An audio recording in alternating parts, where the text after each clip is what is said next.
Hi everyone, I thought I'd make this video because I know a few of you have had similar issues.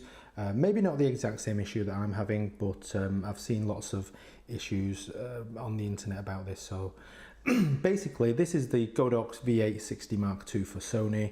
As you can see, it's currently mounted on my Sony A9. Now the problem I've got is that the hot shoe here has become quite loose. So as you can see, it's far too wiggly, and it looks like from it's very difficult to show on the camera, but when you look really closely it's become loose there. So what I've seen on the internet, a lot of people have had problems with the plastic hot shoe here. So because that's plastic, it's obviously not as hard wearing as metal, so if it bangs or against something or you drop it, then the foot basically just snaps off. And it must be fairly common because you know, lots of dealers sell replacements. I've seen them available on AliExpress. I know the UK retailer Essential Photo, they've also got replacement hot shoes for sale. So yeah, so basically to replace it's fairly simple. On the bottom here you've got 4 screws which you just need to unscrew. Now, just so that you are aware, this is for the v860 Mark II for Sony.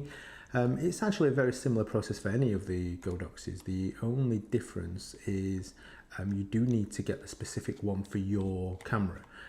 Obviously, if you have a TT685, then you'll need a specific one for that. They may look the same, but the TT685 has the external battery pack port, whereas the 860 does not. So whilst they're similar, they're not exactly the same.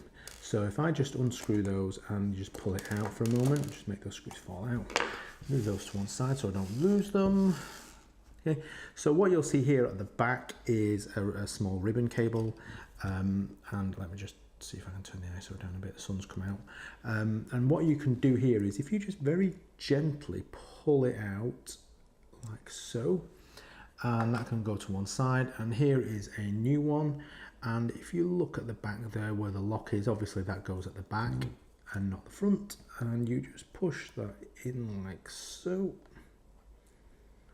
and then yeah, you pretty much just screw it back together. So it really is as simple as that. Now, you know, in an ideal world, obviously I wouldn't need to do this.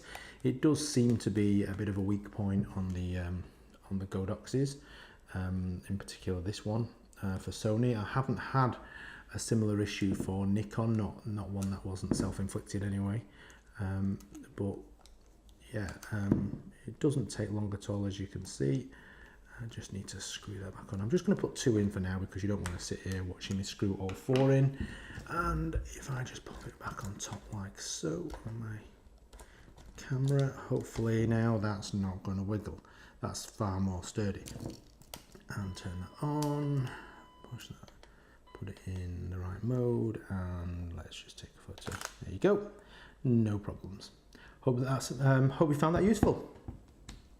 If you've got any questions, leave me a comment below. Thanks.